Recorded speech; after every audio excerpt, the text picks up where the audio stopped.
chỉ đắm cùng nhịp với anh, và chẳng một ai có thể thay thế được cảm giác đó. Anh biết em chỉ nói thế thôi để anh thấy yên lòng, nhưng thật ra anh biết em đang nghĩ gì. Anh đã sẵn sàng tâm lý trước khi em nói lời chia tay, và anh đã vội vàng đánh thức thôi con tim đừng mộng mơ nữa. Sao nó vẫn luôn kêu gào trong giấc mơ ồn ào, và dường như lý trí của anh thân bại trước con tim. Nhiều em đã từng nói với anh những gì đó, sao giờ đây em chẳng thể làm được. Kỷ niệm vây kín căn phòng anh với nỗi nhớ anh như muốn thét lên thật to.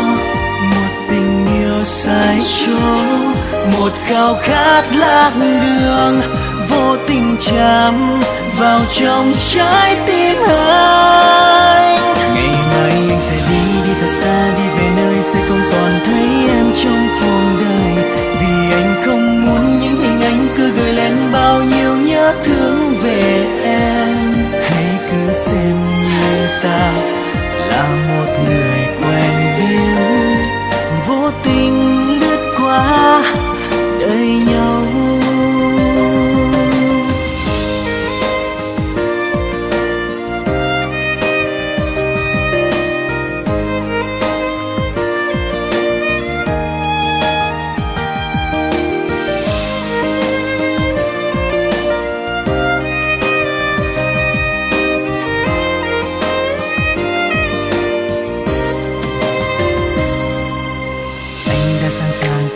Trước khi em nói lời chia tay,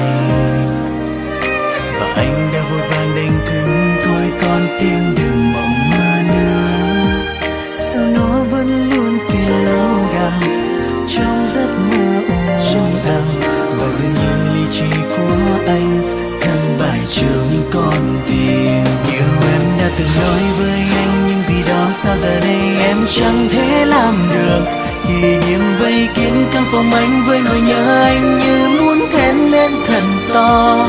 Một tình yêu sai chỗ, một khao khát lạc đường, vô tình chạm vào trong trái tim anh. Ngày mai anh sẽ đi thật xa, đi về nơi sẽ không còn thấy em trong cuộc đời, vì anh không muốn những hình ảnh cứ gửi lên bao nhiêu nhớ thương về em. Hãy cứ xem như ta là một người quen biết, vô tình lướt qua đời nhau. Với em những gì đó, sao giờ đây anh chẳng thể làm được. Kỷ niệm vây kín căn phòng em với nỗi nhớ em như muốn thét lên thật to. Một tình yêu sai chỗ, một khao khát lạc đường, vô tình chạm vào trong trái tim anh. Ngày mai anh sẽ đi thật xa, đi về nơi sẽ không còn thấy em trong cuộc đời, vì anh không muốn những hình ảnh cứ gửi lên bao nhiêu nhớ thương về em. Hãy cứ xem như ta là một người